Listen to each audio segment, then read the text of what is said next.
Chapter 2, Functions and Graph, and today's lesson is sketching the modulus function, which is the fifth part of this chapter.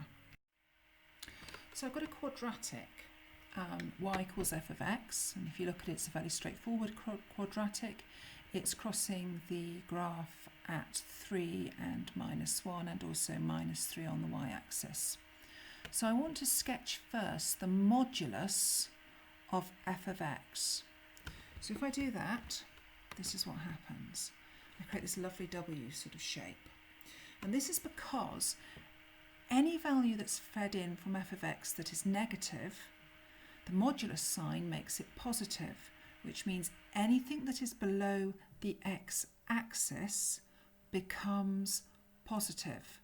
So all we do is reflect anything that is negative y in the x-axis, which creates the W shape. So now we have, this is a sketch of the same graph, and this time I'm going to look at what happens when I take the function of the modulus of x. So all the x values I'm feeding in have got to be either 0 or positive. So when I sketch it, I get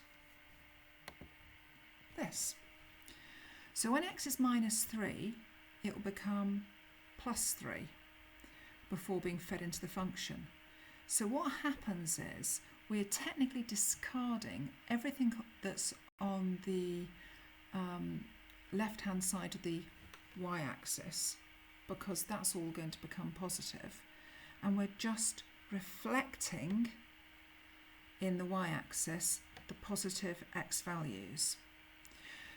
So what you've got to think and remember when you do these is fairly straightforward, is you need to remember which axis you're doing the reflection in, because this is either a reflection in the x-axis or the y-axis. So let's just go through that again. So if I've got the modulus is first, the modulus is acting on the function. So the modulus is acting on the function, so the modulus is last. That's my A. I will get this. I'll be reflecting in the x-axis. If I do the modulus first on my input values, all my negative input values will turn positive, and my sketch will look like this. I will reflect in the y-axis. So it's just about reflecting. Okay. So, figure 2 shows part of a curve with equation y equals f of x. This is a typical exam question. So you've got your diagram of your question, you've got your principal points P and Q labelled in there, and it's going to ask you to sketch the modulus of the function and the function of the modulus. So let's start with the modulus of the function. If it's the modulus of the function, whatever goes into that function, if it comes out as negative, has to be then turned into positive, which means we reflect in the x-axis. So if I sketch that, it becomes this. Now here, with this one, whatever goes in with the second one, the x's, so if I have x is -3, I use the value for +3 to do my calculations, but plot it at the -3 point, which means I'm effectively reflecting in the y-axis. So I'm reflecting the positive half of the x graph into the negative half of the x graph. So if I sketch that, I get this.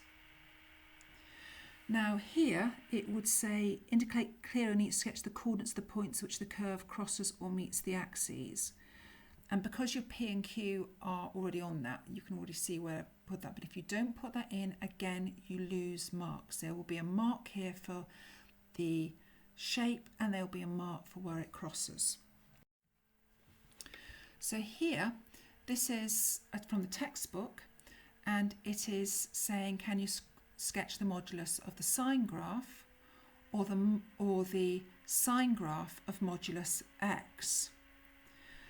So if you think about the sine graph and you draw it, to get the modulus of it, you literally have to flip every other curve upwards. And it might help just to draw the curve And if you've got some tracing paper in the exam, which I don't think is disallowed, I think you can have tracing paper. I'd just be flicking that round and redrawing it if it was me. Now if I'm doing the modulus of x, this basically means I reflect the part that's on the positive x-axis in the y-axis and draw it over here. So again, another reflection. It'd be great to use tracing paper for this. At home, if you haven't got tracing paper, grease piece of paper or baking parchment tends to be quite good to act as sort of fake tracing paper. Then I suggest you attempt exercise 2E on pages 42 to 44. There is also here an extension question which comes from the Senior Maths Challenge. It's question 25. It's going to be a hard question. I would suggest that you only tackle it if you're doing further maths and you are likely to be doing a step paper, because it is difficult and there is absolutely no point in sending yourself Fruit Loop over a difficult question if you're not going to be doing that sort of question in reality. And the results, the answer to that will be on the next bit of the slide. So I'd stop the slide now and work it out if you want to, or stop the presentation now and just go on to exercise 2E.